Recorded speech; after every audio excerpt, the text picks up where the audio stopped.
Good evening. This is Akashvani. I'm Manoj Singh Rana with the news at 9.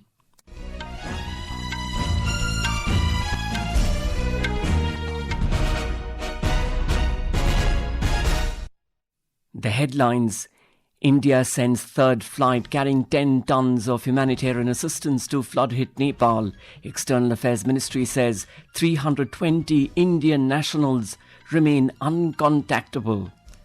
The death toll in devastating Nepal-Tibet flash floods rises to 547.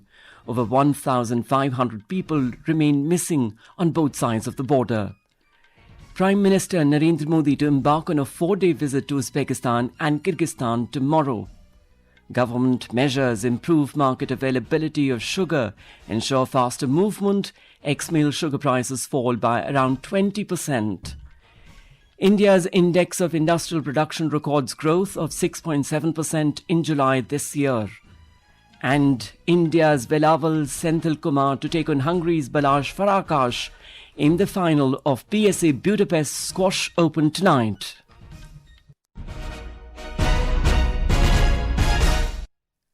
India has stepped up humanitarian assistance to Nepal affected by flash floods as the third flight carrying 10 tons of humanitarian assistance has departed for Kathmandu. External Affairs Minister Dr. S.J. Shankar informed this in a social media post. The minister said that the assistance includes portable generator sets, dignity kits, food packets and water purification tablets.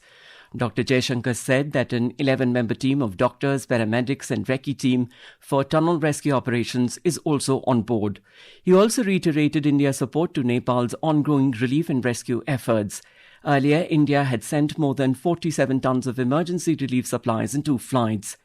Meanwhile, the death toll from devastating flash floods in Nepal and Tibet has risen to 547, with 1,545 people still missing as rescue teams search riverbanks and isolated settlements for survivors and bodies swept downstream. Authorities have evacuated more than 800 people from affected districts and issued fresh warnings after a 5.1 magnitude earthquake struck southwestern China, raising fears of further flooding. India has launched a major rescue and relief operation. The Ministry of External Affairs has said that 320 Indian nationals remain uncontactable or are reportedly missing following the flash flood tragedy on Wednesday. External Affairs Ministry spokesperson Randhir Jaiswal said around 100 people of Indian origin holding both nationalities also remain uncontactable. Addressing the media in New Delhi today, Mr. Jaiswal said that 63 Indian nationals working at the Trishuli 1 hydropower project were rescued from the affected area. He said another 96 Indian nationals who were stranded on the Chinese side have safely crossed into Nepal by land and efforts are underway to evacuate them. Mr. Jaiswal informed the media that 21 Indian nationals from Tamil Nadu who had reached Kathmandu from the flood-affected area yesterday have arrived in New Delhi this afternoon. 21 Indian nationals who had yesterday arrived in Kathmandu from the area that was affected by this flood. They have today landed in Delhi. These 21 Indian nationals, they are from Tamil Nadu and they arrived by Indigo flight which just landed in Delhi. Yesterday, our ambassador had met them in Kathmandu and inquired about their well-being. External Affairs Minister Dr. S.J. Shankar today met the group of 21 pilgrims belonging to Tamil Nadu in New Delhi who were rescued from Nepal. Later talking to the media, he thanked the government of Nepal and its army for the rescue efforts. They told me about exactly what happened to them, how the floods came, and they were very thankful, particularly to the Nepal army, which made this great effort to get them out of that very difficult place where they were. So right now, our effort is on supporting Nepal in the relief, in the rescue of people. So even today, I spoke in the morning to the Nepal Foreign Minister. We have given them a range of support offers. On the Chinese side, External Affairs Ministry spokesperson Jaiswal said that around 400 Indian nationals are safe and in contact with their families. He said that the Indian embassy in Beijing is coordinating with local authorities, team leaders and travel agents to facilitate their evacuation. Mr. Jaiswal said that the government has set up a control room in the Ministry of External Affairs, which is working round the clock. He said Indian embassies both in Kathmandu and Beijing have also set up 24/7 helplines. Chinese side, we have 400 Indian nationals. They are safe. They have been in touch with their family because phones, etc., I'm told, is working on that side. Our embassy has been in touch with several of them, in fact, with their team leaders and their travel agent. Many of their family members also contacted us through the helpline numbers that our embassy is running right now in Beijing. Prime Minister Narendra Modi will embark on a 4-day visit to Uzbekistan and Kyrgyzstan tomorrow. In the first leg of the trip, Mr. Modi will reach Uzbekistan's capital, Tashkent, tomorrow. During the visit, Prime Minister Modi and President of Uzbekistan, Shavkat Mirziyoyev, will review cooperation in different sectors. More from our correspondent.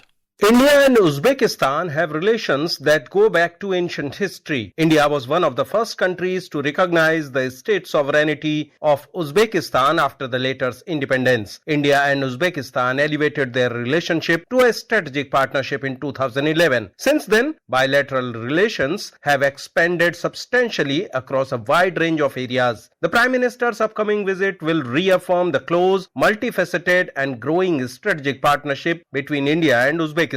Discussions are expected to cover a wide range of areas of mutual interest and identify new avenues for strengthening bilateral cooperation. This engagement will provide an opportunity to highlight the long-standing cultural ties between India and Uzbekistan, as well as important role of academic and people-to-people exchanges in further strengthening bilateral relations. Sushil Chandra Tiwari, Akashvani News, Tashkent, Uzbekistan. This is Akashvani giving you the news. For quick news updates around the clock, follow us on our X handle at AIR News Alerts. Stay updated, stay ahead.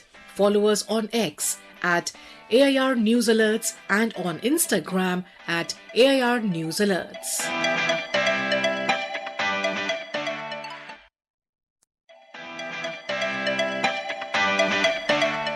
Stay connected with AIR News. Follow us on X at AIR News Alerts and visit newsonair.gov.in for the latest updates.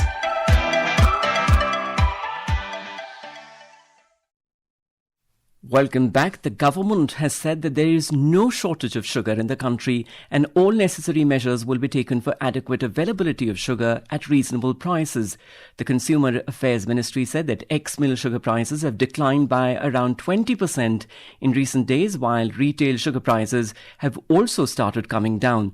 The ministry said it has taken a series of proactive measures to ensure adequate availability of sugar and prevent artificial tightening of supplies in the domestic market. The government has been closely monitoring sugar prices, stocks and movement across the country.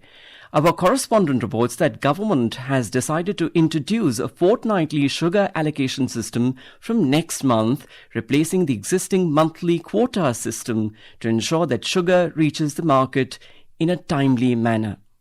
Under the fortnightly quota, sugar mills will be required to sell at least 40% of the allocation in the first week and remaining quantity in the succeeding week. The ministry said sugarcane crushing for the new season will commence from 15th of October and it is expected that more than 10 lakh tons of sugar will be produced during the month. The government has also permitted sugar mills to sell sugar produced during October without restriction, ensuring that new season production becomes available in the domestic market at the earliest. Sugar production is expected to be around 45 lakh tons in November, providing substantial additional supplies for domestic consumption. With Dipendra, this is Anand Kumar for Akashvani News, Delhi. The Pradhan Mantri Jan Dhan Yojana has completed 12 years today, marking a significant milestone in transforming country's financial inclusion landscape. In a social media post, Prime Minister Narendra Modi has said that the scheme has delivered an unprecedented scale and transformative outcomes with an unparalleled impact in the last 12 years. Mr. Modi said that the scheme is playing a significant role in advancing financial inclusion and empowering people across the country. Under the Pradhan Mantri Jan Dhan Yojana, more than 59 crore accounts have been opened so far, with total deposits amounting to 3,17,000 crore rupees. The scheme was launched by Prime Minister Modi on this day in 2014. As the world's largest financial inclusion initiative, the scheme continues to redefine access to banking for all Indians. We have a report. Under the Pradhan Mantri Jan Dhan Yojana, more than 59 crore accounts have been opened so far, with total deposits amounting to 3,17,000 crore rupees. As the world's largest financial inclusion in the initiative, the scheme continues to redefine access to banking for all Indians. The average deposit per account is 5,356 rupees. Under the Pradhan Mantri Jan Dhan Yojana, 78% of the accounts have been opened in rural or semi-urban areas, and approximately 56% of the accounts are owned by women. Over 41 crore rupee cards have been issued to Jan Dhan account holders. The scheme has also empowered millions, particularly the marginalized sections, to access banking and financial services to improve their socio-economic conditions. Due to initiatives like Pradhan Mantri Jan Dhan Yojana, India's financial inclusion index has risen from 53.9 in 2018 to 67 this year, showcasing deeper access to credit, insurance, saving and digital payments. Anupam, Akashvani News, Delhi. India's industrial output growth, as measured by the Index of Industrial Production (IIP), expanded by 6.7% in July this year on an annual basis. The July data indicates that industrial activity continued to expand at a healthy pace, although the pace of growth moderated from the revised June level. The sharp upward revision in June's IIP growth to 8.8% from 7.3% also indicates that the industrial momentum entering the July quarter was stronger than initially estimated.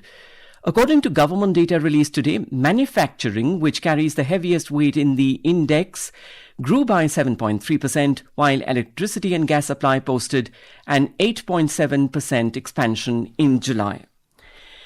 The high-powered task force, which has been constituted by the government on public examination reforms, has invited suggestions from all stakeholders, including students, parents and teachers. It has requested the stakeholders to submit their suggestions by the 13th of the next month through its website, WhatsApp or its phone number 1800-180-4747. They can also submit their suggestions through its email on examreformstaskforce@dopt.gov.in. Suggestions have been invited on the areas relating to conduct and security of exams, design and assessment methodology, governance, accountability and institutional arrangements, and prevention, detection and redressal of examination malpractices. Communications Minister Jyotiraditya M. Scindia today hailed a citizen-centric initiative, Sanchar Sathi's record recovery of lost or stolen mobile handsets in a single month across the country. In a social media post, Mr. Scindia said that Sanchar Sathi has helped to recover 77,692 lost or stolen mobile phones in the month of July. He also described the achievement as a milestone powered by citizen trust, smarter technology and seamless coordination between Department of Telecommunications, telecom operators and the police departments across the country. India Meteorological Department (IMD) has issued an orange alert for heavy to very heavy rainfall at isolated places of Odisha. The Met Department predicted heavy rainfall over Bihar, Chhattisgarh, East Madhya Pradesh, Gangetic, West Bengal, Jharkhand, Uttarakhand and northeastern states tomorrow. India's Velavan Senthil will take on Hungary's Balázs in the final of the PSA Budapest Squash Open tonight. Velavan stormed into the title clash with a thrilling 3-2 victory over compatriot V. Chotrani in the semi-finals last night. Farkas, the local favourite and world number 55, booked his place in the final with a straight games 3-0 victory over Egypt's Mustafa El Sirthi. And now, before we end the bulletin, the headlines once again. India sends third flight carrying 10 tons of humanitarian assistance to flood-hit Nepal. External Affairs Ministry says 320 Indian nationals remain uncontactable. Death toll in devastating Nepal-Tibet flash floods rises to 547. Over 1,500 people remain missing on both sides of border. Prime Minister Narendra Modi to embark on a 4-day visit to Uzbekistan and Kyrgyzstan tomorrow. Government measures improve market availability of sugar, ensure faster movement. Ex-mill sugar prices fall by around 20%. India's index of industrial production records growth of 6.7% in July this year. And India's Velavan Senthil to take on Hungary's Balázs in the final of PSA Budapest Squash Open tonight. That is all in the news at 9. Good night.